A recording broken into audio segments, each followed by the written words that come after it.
给我瞄准了。去你呀！漂亮，又一次。比翼龙还强的少林弟子横空出世，听闻翼龙在国际擂台把少林功夫的脸面全部丢失，老方丈则是派出少林弟子蒲东东下山历练，正好趁此机会挽回中国功夫在老外面前所失去的尊严。自从翼龙踏上国际擂台，不是被泰拳王一脚 KO， 就是被日本拳王一拳 KO。只要参加比赛，基本上都是在挨揍，除非是在武林风的擂台，不然谁也不会给武僧翼龙面子。蒲东东是自翼龙之后老方丈最得意的弟子，每天的勤学苦练，老方丈和几位长老全都看在眼里。于是老方丈则是引荐蒲东东下山历练。首次踏入国际擂台的蒲东东直接就获得了6战6胜4次 KO， 简直比翼龙强太多了。获得冠军挑战权的蒲东东当即就对世界冠军发起了挑战。世界冠军费尔道斯也是丝毫没有犹豫，直接答应了蒲东东的挑战。这个所谓的世界冠军才年仅22岁，可知道费尔道斯已经练习了7年泰拳，绝对可以称得上是天赋异禀的搏击天才。话就不多说了，来让我们欣赏一下蒲东东是如何立正中国功夫的。请长按3秒点赞，比赛开始。好，欢迎收看四川卫视峨眉传奇，我们现在在峨眉山体育馆，我是东尼，我是董江涛。本场比赛是71公斤级自由搏击规则的超级战，红方选手来自中国的蒲东东，蓝方选手是来自塔吉克斯坦的。金色拳套是中国选手蒲东东来自少林寺，一身少林武艺无处施展，所以被老方丈引荐下山历练。登赴国际擂台的前几个月，蒲东东的生活条件非常艰苦。至此，蒲东东不仅要用搏击改变命运，而且还要帮助翼龙挽回他在老外面前所丢失的尊严。腿法比较突出。对，蒲东东呢，原来是这个到全世界各地进行武术表演的这个套路运动员。对，套路运动员。但是自从呢，他看了 K1，然后他喜欢上了搏球，所以说他就是有心转行。但那时候遭到很多身边人的质疑，就认为说，哎，你现在这个做的也不错，如果你要转行的话，就等于从零重新开始。这是为了自己喜欢的这个运动和爱好啊，不顾一切、奋不顾身的投入进去。对，然后我问他说有没有后悔，他说刚开始就是总比赛，然后总挨打会有后悔，但是现在就不后悔了，就感受到这个通过擂台上的。首次来到中国打比赛的费尔道斯很拘束，非但不了解中国选手的战术打法，而且还没有适应比赛节奏。寻找到机会的蒲东东直接冲进费尔道斯内围做动作。然而费尔道斯毕竟是世界泰拳冠军，自身的实力与爆发力还是不能小看的。在以往的比赛当中啊，都是以重击著称。所以我们看到啊，蒲东东每一次要发力的时候，这个他的对手啊都显得相当的紧张，因为上来几个照面的这个碰撞之后啊，明显可以感觉到蒲东东这个动作的一个力量啊相当之大。这个扫踢势大力沉。这个从事套路表演的运动员会不会这个动作非常漂亮，然后说身体的协调性要更有优势一些呢？是的从事套路运动这些选手啊，转行其他武术类、搏击类的这个项目的话，会从小就在少林寺的蒲东东训练了一身肌肉，所打出的拳脚进攻力量也是非常足。如此一来，蒲东东就不用依靠以击打力来与费尔道斯进行对抗。反观费尔道斯也算是塔吉克斯坦的知名拳手，看似才年仅22岁，其实费尔道斯的本土一位拳坛王者。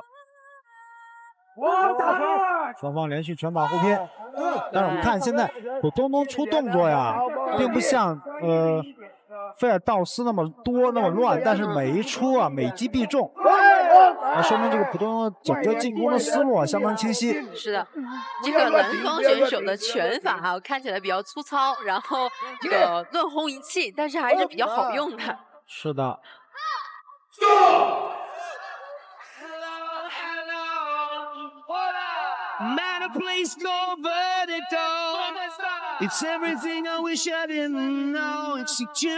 回合结束了，费尔道斯并没有占到什么太大的优势，不管是在中远距离还是在内围对抗，蒲东东都是可以与费尔道斯展开周旋，尽最大努力不让费尔道斯获取更多的点数。毕竟费尔道斯是泰拳出身，在内围的对抗能力自然要比蒲东东强出很多。好，第二局比赛开始。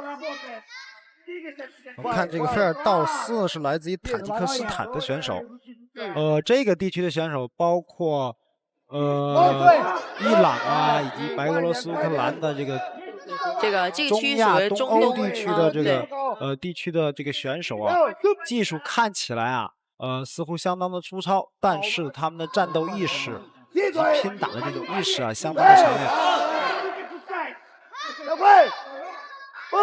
第二回合开始了，蒲东东的进攻攻势并不急于一时，而是选择稳中求胜。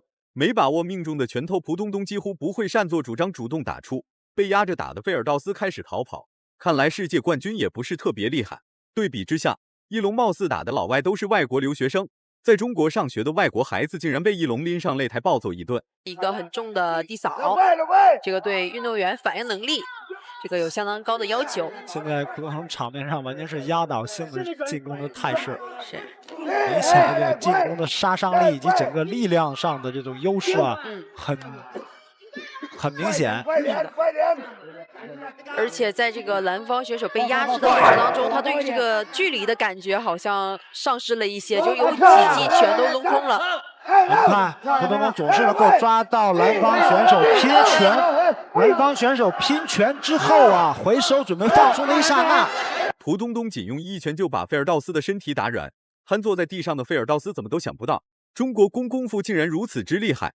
被读秒的费尔道斯脸上呈现出了痛苦和不可思议。吗 ？OK， 好的，看来没问题。可以。啊，普东东能不能够抓住机会啊，提前终结比赛？对，普东东去尝试着跟这个对方示好，击拳套，对方非常谨慎。对，不站起来还好，站起来之后的费尔道斯不是在挨揍，就是在被追着打。台下的教练也是非常焦急。反观费尔道斯的大势已经丢失，现在只剩下了逃跑和实施防守反击。其实我们中国的运动员还是有这些基本的这个擂台道德的，不会像这个美国那个拳王梅维瑟一样。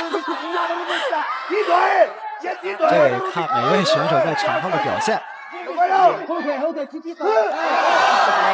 非常明显，非常漂亮的一个下劈腿。时间还剩下最后30秒，费尔道斯依然在逃跑，甚至连正眼都不敢看蒲东东，生怕看了蒲东东一眼就会挨揍。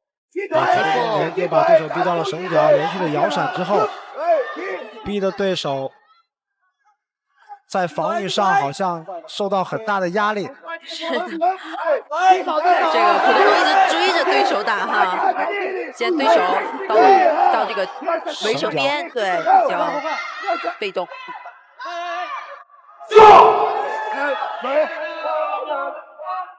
总体来说，费尔道斯距离输掉比赛的时间越来越近。反观蒲东东只想为中国功夫证明，挽回一龙所丢失的尊严。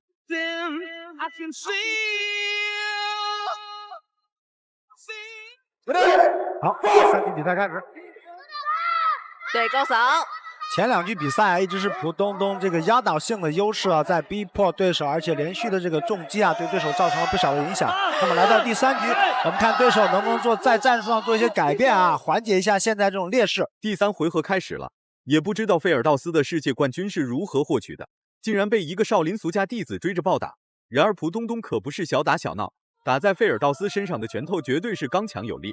要不是费尔道斯的抗击打能力强一些，蒲东东早就把费尔道斯打成废铁了。这个教练团队没有给他支招吗？可能教练支的招就是连续这种迂回的战术。这看起来太着急了。我觉得这时候蒲东东应该也挺着急的。对手始终不跟他做正面这种较量啊，蒲东东在捕捉对手的时候也显得相当的有一些烦躁。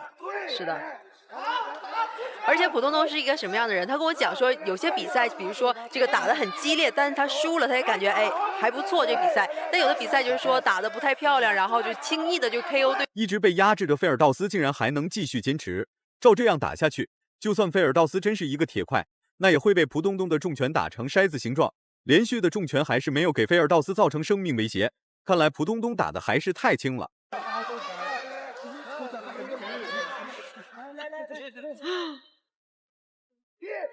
现在这个对，我看到蒲东东对手已经有点没有章法了，这个拳法打出去大抡摆啊，而且就是虚软无力，完全没有幅度以及这个角度上的一些考虑。是的。拉高一点。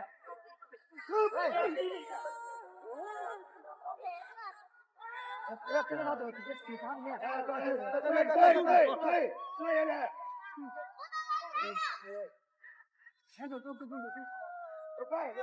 这个3个回合都这么打也挺累的。我觉得对于普通通来讲，也是一个非常着急的一个心态。即便费尔道斯坚持到了最后又如何？多次的挨揍已经让费尔道斯丧失了获胜的资格。在换拳中，费尔道斯还在做着防守反击，不做反击还好，一旦做出反击动作，那么蒲东东就会寻找到合适的进攻机会。一些干扰，对，不重，但是会造成很大的影响。是的。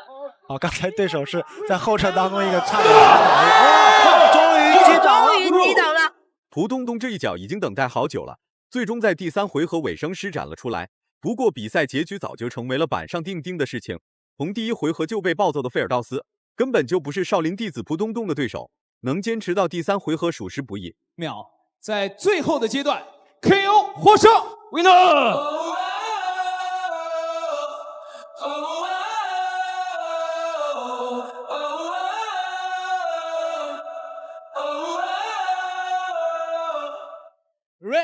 少林弟子实至名归，成功荣获7战7胜5次 KO， 不仅为武僧一龙挽回了颜面，而且还让老外对中国功夫有了一个新的认知。